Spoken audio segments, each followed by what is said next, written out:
옆 사람을 축복하겠습니다. 잘 오셨습니다. 네, 우리 한 번 더 축복하며 고백합시다. 하나님께서 당신을 이 자리로 인도하셨습니다. 우리 한 번 더 축복하며 고백합시다. 큰 은혜 받읍시다. 아멘. 우리가 누군가와 만날 때는 시간과 장소를 정해서 약속을 잡습니다. 우리가 하나님을 만나고자 할 때도 하나님은 언제 만날 수 있습니까? 우리가 있는 모든 시간에 또 모든 장소에 하나님은 언제나 함께 하십니다. 또한 이 예배의 자리에 하나님은 성령으로 함께 하시며 우리의 예배를 기뻐 받으시는 줄 확신합니다. 우리가 예배 드릴 때 눈에 보이지 않지만 하나님의 영이 함께 하시며 지금 여러분들의 그 마음과 생각에 하나님의 말씀으로 평안을 주시며 여러분들의 가정에게는 세상에 주지 못하는 평안과 에덴의 축복을 주시며 여러분들의 그 모든 현장에는 하나님의 사랑이 모든 사람을 살리는 이웃의 사랑으로 나타내어지며 자기의 때에 자기의 말씀을 전도로 나타냈던 것처럼 이 지역에 하나님의 나라가 임할 줄 확신합니다. 그래서 우리가 이 자리에 앉아있는 시간이 단순한 시간이 아닙니다. 그냥 앉아있는 것만으로도 축복이겠지만 여러분들에게 주시는 하나님의 말씀을 나의 말씀으로, 다시 말해 예수 그리스도를 나의 그리스도로 붙잡혀지기를 주님의 이름으로 축복합니다. 지난주 우리가 모든 현장에서 세미한 하나님의 음성을 들었습니다. 하나님의 음성은 그냥 아무 때나 틀면은 TV처럼 나와서 들을 수 있는 말씀이 아니라 하나님 앞에 그 조용한 1대1의 시간 속에 들을 수 있습니다. 그 말씀 속에는 우리를 향하신 절대 계획과 절대 시간표가 있으며 우리가 살아가야 될 절대 목표가 있습니다. 그 언약을 붙잡고 오늘 이 시간 세미한 하나님의 음성을 듣기를 간절히 소원합니다. 오늘 본문의 배경은 야곱입니다. 저는 지금까지 신앙생활을 하면서 또 우리 많은 성도를 보면서 저는 야곱과 같은 사람이 되겠습니다 라고 하는 사람을 한 번도 본 적이 없습니다. 왜냐? 야곱은 말 그대로 험악한 세월을 보냈기 때문에 그렇습니다. 누구든지 요셉처럼 되고 싶습니다. 다윗처럼 응답받고 싶습니다. 저는 다니엘과 같은 믿음을 가지길 원합니다 하지 그 누구도 야곱처럼 살기를 소원합니다. 기도하는 사람을 본 적이 없습니다. 하지만 하나님께서는 그 야곱의 삶을 들어 한 사람을 망신 주고 한 사람의 실패한 인생을 보여주는 것이 아니라 그 가운데 내 인생도 발견되어지고 하나님이 야곱과 같은 내 험악한 세월을 어떻게 이스라엘로 바꾸시는지 그 축복의 여정 속에 오늘 여러분들의 이름이 다 이스라엘이 되기를 주님의 이름으로 축복합니다. 사람들은 일이 잘 풀리지 않거나 뭔가 한계에 봉착했을 때 이름을 바꿉니다. 왜냐? 뭔가 내게 지금 와 있는 문제가 이름 때문이라고 그러거든요. 제가 예전에 어떤 탈북자를 만나서 이 복음을 전하는데요. 이 탈북자의 기구한 사연이 참 가슴이 아팠습니다. 이제 나이가 23밖에 되지 않았는데 북한에서 나올 때 그 부르크로부터 받았던 약속이 무엇이냐? 내가 너 도와줄게. 3천만 원만 가져와. 미국 돈으로는 거의 한 2만 달러 정도 되죠. 그 돈을 가지고 오는 조건 플러스 네가 중국에 있는 저 변방에 있는 어떤 남자와 아들 둘을 놔주는 조건이 바로 부르크의 탈북 조건이었습니다. 결국 압록강을 어렵게 건너서 저 중국 변방에 있는 남자에게 심지어는 자기보다 나이가 2배보다 훨씬 많은 남자에게 시집가서 아들 둘을 낳아주고 8년 만에 이 남한으로 귀순한 탈북자를 만났거든요. 이제 나이가 20대 후반밖에 되지 않았는데 그의 인생 속에 탈북이라고 하는 모든 가정과 가문을 내려놓고 나오는 시간표, 거기다가 중국에서 말도 통하지 않는 남자를 만나서 8년 동안 아들 둘을 놔주고 나와 도망 나오는 그 사연. 그렇게 와가지고 한국에 왔으면 행복하게 잘 살면 되는데 또 사기꾼 만나서 가지고 있는 그 정착지원금 다 날리고요. 알바해서 돈 다 날리고요. 결국은 완전히 쫄딱 망해서 만났거든요. 그런데 이 친구와 함께 만나서 예배드리는데 무려 6개월 동안 이름을 3번이나 바꿉니다. 왜냐? 자기 인생에 풀리지 않는 운명은 이름 때문이라고. 미영이라고 졌다가 지영이라 졌다가 나중에는 저 이름도 헷갈리더라고요. 이름을 바꾼다고 해서 우리의 운명이 바뀔까요? 여러분들이 오늘 이름을 바꾼다고 해서 여러분들의 인생이 달라질 수 있을까요? 오늘 저와 여러분을 하나님의 자녀로 부르시고 하나님께서 왜 우리를 이스라엘로 부르시는지 그 이유와 사명 깨닫기를 주님의 이름으로 축복합니다. 우리 인생의 전환점은 중요한 질문에서 시작됩니다. 창세기 3장 9절은 하나님을 떠난 인간에게 하나님께서 처음으로 찾아오셔서 인간을 질책하시거나 책망하신 것이 아니라 제일 먼저 물어보신 질문이 창세기 3장 9절에 여호와 하나님이 아담을 부르시며 그에게 이르시되 내가 어디 있느냐라고 물어보셨습니다. 하나님을 떠난 인간에게 하나님이 처음으로 질문하신 것은 왜 지금 왔느냐? 왜 나를 믿지 않았느냐? 내가 분명히 너에게 그리스도를 보내주지 않았느냐가 아니라 네가 지금 어디 있느냐 물어보십니다. 오늘 지금 여러분들은 어디에 계십니까?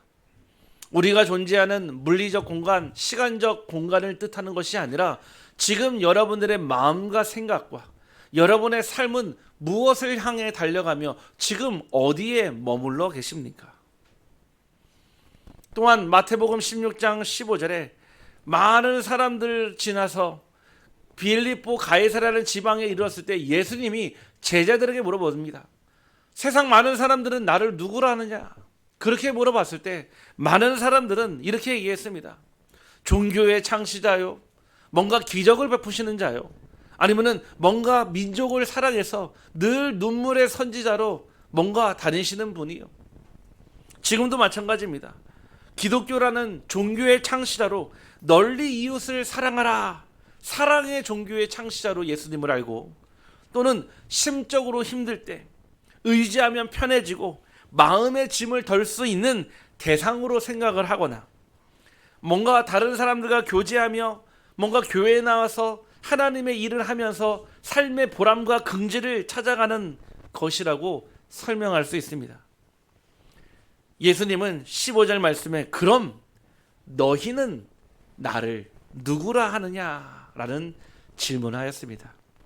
그 얘기는 네랑 나랑 무슨 관계가 있느냐라는 뜻입니다. 오늘 이 자리에 앉아있는 우리 모든 성도님은 예수님과 무슨 관계를 가지고 계십니까? 마지막 세 번째, 요한복음 21장 15절에 예수님께서 십자가에 못 박혀 죽으시고 부활하셨습니다. 왜냐? 하나님이 정하신 일이거든요. 모든 인류의 죄를 다 담당하시고 십자가에서 모든 죄를 끝내시고 난 다음에 제자들을 또 찾아오셨습니다.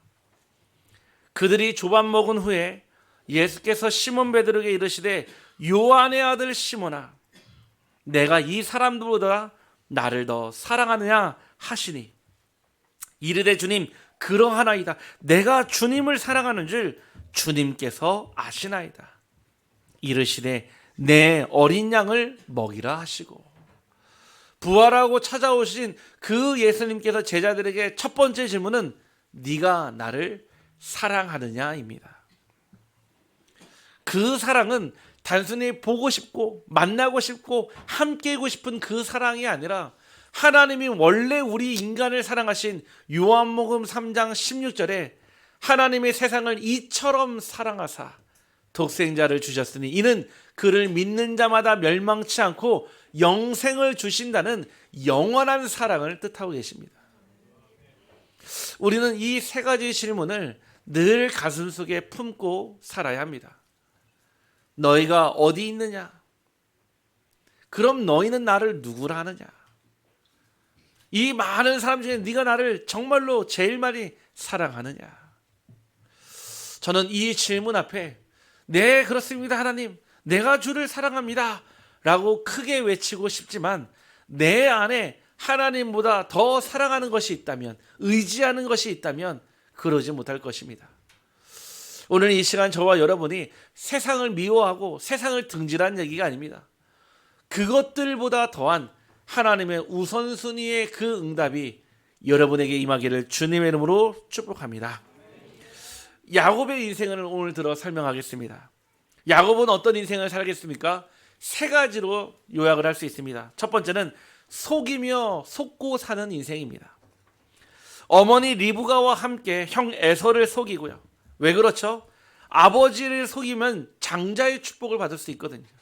심지어 분명 형과 에서와 야곱은 쌍둥이로 태어났는데 태어날 때부터 야곱은 에서의 발을 붙잡고 태어났다고 그랬거든요. 그래서 그의 이름을요 야곱, 다시 말해서 붙잡는 자 또는 속이는 자라는 뜻으로 이름이 만들어졌습니다. 어머니 리브가와 함께 그 형의 에서의 장자권을 빼앗기 위해 형처럼요 몸에다가요 털을 붙이고요, 동물의 털을 붙이고요, 형에게는요 그 팥죽 한 그릇을 장자권으로 사면요 아버지가 눈이 안 보이니까 아버지를 속여서 그 장자권을 받겠다라는 그 얄팍한 생각에 야곱은요 인생이 꼬이기 시작했습니다. 결국 인정받기 위해 포장을 하는 인생, 손해보기 싫어서 늘 작은 거짓말로 우리를 포장하는 인생, 경쟁에서 이기려고 수단과 방법을 가리지 않는 인생. 야곱은 이런 인생을 살았습니다. 두 번째는 쫓기며 쫓기는 인생을 살았습니다. 20년 이상 형의 분노를 피해 도망자의 인생이 시작되었거든요. 결국 외삼촌 라반의 집에 갔지만 거기 라반 외삼촌에게도 또 속아서 라헬을 달래고 하니까요 레아를 주고요, 그 레아를 얻기 위해서 14년 플러스 6년 도합 20년 동안 그 외삼촌 라반의 집에서 사실은 힘들고 어렵고 정말 고통스러운 도망자의 삶을 살았습니다. 자신이 만든 문제 때문에 결국 도망자가 된 것입니다.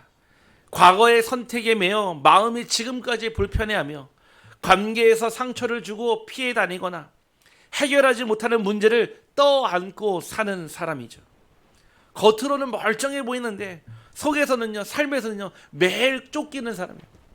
현실에서도 쫓기고요, 꿈에서도 쫓기고요, 늘 삶이요 어딘가에 쫓기고 끌려다니는 삶입니다. 어제요 우리 어떤 제가 만나고 있는 알코올 중독자분이 연락이 왔습니다. 근데 제게 전화가 온 것이 아니라 문자가 왔는데 제가 그 문자를 보면서 참 마음에 이분의 삶이 어땠는지 참 와닿더라고요. 제가 오늘 그 문자를 좀 읽어 드리려고 합니다. 목사님 평안하십니까? 지금 이 시간이면 사역하시는 때라 전화 받을 시간이 없으실 것 같아 문자로 보냅니다. 그리스도를 만나고 회복이 시작되기 전 술이나 약물이 충분한 적은 결코 없었습니다. 더 많이 마신다면 기분이 더 좋아질 것이라고 생각했습니다. 그렇게 무너져 있는 가운데 술이 깨고 나면 더 극심한 고통 속에, 외로움 속에 몸부림치다가 다시 술을 찾게 되었습니다. 단번에 끊어보려고 수십 년째 노력했지만 되어지지가 않았습니다. 그런데 목사님을 통해 말씀을 듣고 내가 할 수 없다는 사실을 깨달았어요. 그래서 하나님께 기도했습니다. 내가 어떻게 하면 될지요? 목사님 말씀하신 것처럼 술을 끊으려고 하지 말고 술이 필요 없는 상태로 바꾸라는 말을 듣고 병원에서 매일 말씀 보고 기도하고 생각을 바꾸려고 했어요. 그렇게 하니까 하나님께서 내 생명을 조금씩 맡아주신다는 생각을 하게 되었습니다. 그렇게 벌써 2년이 지나고 이제 세상에 나가도록 하나님의 문을 열어주셨어요. 아직 세상은 두렵고 내 안에 아직 두려움의 그늘이 있지만 내 안에 하나님이 살아계시고 함께 하시니 말씀만 붙잡고 이제 병원 밖으로 나가보려 합니다. 하나님 감사합니다. 목사님 감사합니다. 또 연락드릴게요 하고 문자가 왔습니다. 단순하게 한 사람이 병원에서 나와서 새로운 시작을 하는 것이 아니라 이분의 인생은 야곱처럼 평생을 술에 끌려 쫓겨 결국은 그 병원으로 갈 수밖에 없었던 삶을 살았습니다. 분명히 병원에서 약도 주고 밥도 주고 사랑도 줬을 거라 저는 확신합니다. 또한 많은 사람들이 이 사람을 중독에서 벗어나게 하려고 물심양면으로 도와줬을 거라 저는 확신합니다. 하지만 그걸로는 그 사람의 운명을 치유할 수 없었습니다. 저는요, 한 달에 한 번 또는 2주에 한 번 찾아가서 이 말씀을 준 것뿐인데, 어떤 말씀을 줬냐? 술을 끊으라는 메시지가 아니라 술이 필요가 없는 상태, 즉 하나님으로 충분한 상태가 되면 술은, 중독은 저절로 끊어진다는 말을 전달하고 또 기도하고 또는 간식을 보낸 것이 전부였습니다. 하지만 이분에게 하나님의 그 말씀이 담겨지기 시작했고 2년 동안 매일 말씀과 기도 속에 하나님께서 새로운 문을 열어 이제는 세상 밖으로, 병원 밖으로 세상으로 나가는 시간표가 되었습니다. 이분이 또 살다가 무너질 수도 있겠죠. 또 그 한 잔 앞에 또 넘어질 수도 있겠죠. 그래도 예수는 그리스도이시며 우리의 인생의 모든 문제를 끝내신 하나님의 아들인 줄 확신합니다. 우리는 그 언약을 붙잡고 있어야 합니다. 야곱은요, 평생을 두려움 속에 살아왔습니다. 그 두려움 속에서 늘 항상 걱정하며 염려하며 고민하며 아직 오지도 않은 그 문제 앞에 벌벌 떨고 있었습니다. 결국 형 에서를 보게 되었고 제일 먼저 자기의 처와 자식들을 보내며 모든 재산을 보냈지만 형 에서의 마음은 누그러들이지 않았습니다. 오히려 더 분노했고 더 진노했고 더 화가 났습니다. 이것이 바로 우리 자신의 모습입니다. 미래가 불안하며 경제가 걱정이 되며 자녀가 두려우며 문제가 되며 건강이 염려되며 그래서 우리는 끊임없이 계산하고 뭔가 준비하고 대비하려고 합니다. 아무리 우리가 인생을 잘 준비한다 하더라도 그 두려움은 사라지지 않습니다. 야곱은 이렇게 쫓기며 쫓기는 인생을 살았고 속이며 속이는 인생을 살았고 두려움 속에 살았던 그 인생이 바로 야복강 앞에 서게 되었습니다. 야복강은 어디입니까? 바로 인생의 전환점입니다. 24절 말씀에 처음에 야곱이 홀로 남아있더니 라고 시작합니다. 그 강이 중요한 것이 아니라 그 강 앞에 야곱은 혼자 남았습니다. 아내도 자식도 재물도 다 없어지고 보내고 사라지고 내가 의지할 것이 없는 모든 상태, 그 앞에 선 것입니다. 사람의 소리와 세상의 소리가 떨어지는 순간 그는 철저한 계산의 사람이었으며 방법의 사람이었으며 사람을 의지하는 자였지만 그 하나님을 만나는 그 시간은 바로 홀로 남아있는 자리였습니다. 어떤 사람이 나타나 그 야곱과 씨름을 했거든요. 어떤 신학자들은 그 어떤 사람이 천사다, 어떤 사람이 지나가던 한 선지자였다, 또는 하나님이 직접 찾아오셨다라고 얘기하지만 그 어떤 사람과 이 야곱은 날이 새도록 씨름을 했습니다. 날이 새도록 씨름을 했다는 뜻은 무슨 뜻일까요? 바로 집중의 시간을 뜻합니다. 이 야곱이 지금 이제는 오고 가도 할 수 없는 사면초가의 상태, 그 누구도 도와줄 수 없고 그 어떤 내 계산도 맞지 않으며 내 방법도 통하지 않는 그 절대절명의 순간에 그는 그 절대 사람과 그 하나님 앞에 집중 속으로 들어가게 되어 있습니다. 왜 하필? 아니 닭싸움도 해도 되고요, 팔씨름도 되는데 왜 하필 씨름을 했을까요? 씨름의 특징이 있습니다. 씨름은 가까이 붙어야 합니다. 가까이 둘이서 그 삿발을 메고 앉아 일어서야지 경기가 시작됩니다. 다시 말해서 여러분들이 그 집중의 시간은 하나님의 말씀과 가장 가까운 시간이 되기를 주님의 이름으로 축복합니다. 두 번째는 떨어지면 안 되는 싸움입니다. 씨름이라고 하는 경기는 떨어지는 순간 둘 다 그 페널티를 받으며 경기가 무효가 되어버립니다. 씨름을 하는 순간 절대 떨어지면 안 되는 절대의 위기지만 절대의 기회가 되는 축복입니다. 혹 여러분의 인생 앞에 지금 이런 순간이 있다면, 야복강 앞에 서 있다면 절대 이 복음과 하나님의 말씀과 떨어지지 않기를 주님의 이름으로 축복합니다. 야곱은 인생 전체를 건 씨름을 했습니다. 형을 만나야 하는 두려움, 그 과거의 선택에 대한 죄책감, 미래에 대한 불안, 모든 것을 안고 하나님과 씨름했습니다. 단순하게 살려주세요의 씨름이 아니라 내 인생을 바꿔달라는, 내 운명을 치유해달라는 그 씨름 앞에 서게 된 것입니다. 결국 이 씨름에서 이기게 된 야곱은 그 하나님으로부터 내 이름이 무엇이냐라는 질문을 받게 됩니다. 하나님이 야곱의 이름을 몰라서 물어보신 것이 아닙니다. 내 이름이 무엇이냐, 단순한 질문이 아닙니다. 바로 그 야곱의 영적인 현 주소와 정체성을 묻는 질문입니다. 야곱이 나는 야곱입니다라고 고백했습니다. 무슨 뜻입니까? 나는 속이는 자입니다.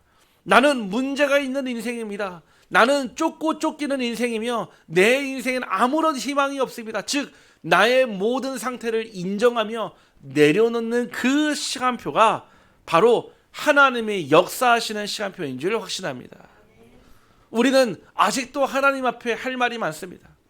마치 지난주에 엘리야처럼 내가 하나님 앞에 열심히 유별하오니, 내가 특심으로 하나님을 섬겼고 예배에 한 번도 빠진 적이 없고 헌신과 봉사 내가 모든 거 다 했는데 왜 내게 이런 문제가 옵니까? 하나님은 지금 저와 여러분에게 내 이름이 무엇이냐라고 물어보십니다. 그때 하나님께서는 너는 이제 야곱이 아니라 이스라엘이라 부른다 하셨습니다. 이스라엘은 무슨 뜻입니까? 하나님과 겨루어 이겼다라는 뜻입니다. 그러면 하나님 위보다 야곱이 위라는 뜻입니까? 아닙니다. 하나님이요 야곱에게요 져준 거예요. 우리 그럴 때이지 않습니까? 우리 아이들이요 2살, 3살 되면은 막 이제 소근육, 대근육이 발달하면요 아빠랑 씨름하거든요. 그럼 어떻게 하죠? 그 아빠가요 그 아이와 씨름할 때요 일부러 져주지 않습니다. 일부러 져주면서 야 우리 아들이 많이 컸다. 왜 그렇게 합니까? 그 아들의요 자존감을 세워주고요. 그 아들에게요 그 마음에요 뭔가 성취감을 딱 불어 넣어주려고. 기어코 이기는 아빠는 없거든요. 그 3살짜리 이겨가지고 뭐 소를 타겠습니까? 아니 그 3살짜리를 이겨가지고 네 그런 법이 없겠죠. 하나님이요 이런 심정으로요 야곱의 씨름에서요 져주신 거예요. 왜냐? 언약을 주시려고요. 이스라엘이라는 뜻은요 하나님이 다스리는 자라는 뜻입니다. 이름 자체가요 하나님을 이겼다는 뜻도 되지만 하나님이 인생을 다스리시다 그 뜻이 이스라엘입니다. 지금 뉴스에서도 계속 나오는 이름이 이스라엘 아닙니까? 그 뜻 자체가 하나님이 다스리시는 땅인데 사람이 다스리고 있으니요 늘 항상 전쟁과 기근과 문제가 끊임없이 일어나잖아요. 지금 몇 년째입니까? 수천 년째 일어나는 계속 중동의 갈등. 왜 이스라엘 이름이 빠지지 않습니까? 왜냐? 그 이름의 뜻을요 자꾸 까먹고 있거든요. 하나님이 다스려야 하는데 사람이 다스리고요. 하나님이 다스려야 하는데 반쪽짜리 구역을 가지고요 아직도 옛날에 그 하나님을 기다리고 있으니까요. 오늘 여러분의 인생을 하나님이 다스리시기를 주님의 이름으로 축복합니다. 우리 한번 옆 사람을 축복하며 인사합시다. 당신의 이름은 오늘부터 이스라엘입니다. 네, 바꾸십시오. 배이스라엘, 박이스라엘, 이이스라엘. 네, 우리 현 이스라엘도 보이네요. 예. 네, 무슨 뜻입니까? 영적 전체성을 바꾸라는 얘기예요. 내 이름을 바꾸라는 얘기는요. 이제는 너를 누구도 야곱이라 부르지 않고 그 다음 장부터 보십시오. 성경의 모든 기록이 야곱 부를 때 이스라엘로 다 바꿔 부릅니다. 그때부터 이스라엘이 가나안으로 갔더니 이스라엘이 요셉을 만났더니 왜 그렇습니까? 그때부터 야곱의 인생은요 180도 바뀌게 됩니다. 무속인을 찾아가서 이름을 바꿨더니 인생이 바뀐 것이 아니라 하나님이 주시는 그 이름, 이제는 너를 이스라엘, 다시 말해서 내가 너를 다스리는 땅으로 삼았다라는 뜻입니다. 여러분들의 가정, 여러분들의 업, 여러분들의 경제, 여러분들의 지역, 여러분들의 교회, 우리의 모든 교회가 하나님의 통치 속에 있기를 주님의 이름으로 축복합니다. 그때 이 야곱이요 하나님과 만났던 그 곳을 브니엘이라 부르기 시작했습니다. 말 그대로요 하나님의 얼굴 또는 하나님의 얼굴을 본 곳이라는 뜻입니다. 지금 이 상태는요 형 에서와의 문제가 아직 해결이 안 됐습니다. 다시 말해서 아직 그 갈등이 사라지지 않았어요. 그런데 지금 그 야곱은요, 언약을 받았어요. 무엇을요? 이스라엘이라고. 하나님이 주시는 그 야곱의 이름을 버리고 이스라엘 이름을 딱 붙잡고요, 언약에 체결되었습니다. 환경은 그대로 있었지만 야곱의 인생은 180도 바뀌었습니다. 환경은 그대로, 하지만 인생은 완전히 변화되었고, 브니엘 이후에요, 에서도 그대로 있었고요, 그 다음에 현실도 바뀐 것이 아무것도 없었습니다. 딱 한 가지 바뀐 것이 있다면 바로 야곱의 영적 상태가 바뀐 것입니다. 야곱의 인생이 바뀐 것입니다. 하나님께서 그 야곱과 그 야곱의 자녀, 결국 요셉의 때에 세계의 복음화를 이루십니다. 여러분들이 언약을 붙잡는 순간 여러분들의 자녀가 살아납니다. 어떻게 하면 목사님, 우리 아들이요 이 복음을 들을까요? 어떻게 해야지 우리 딸이요 이 언약 속에 들어갈까요?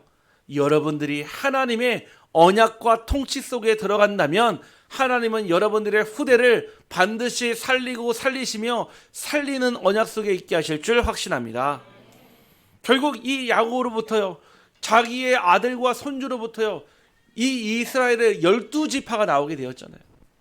하나님께서 얼마나 축복하셨냐. 그 험악한 세월을 살았던 이 야곱의 인생을요, 이스라엘의 모든 민족을 이루는 12지파의 근원이 되게 하셨습니다.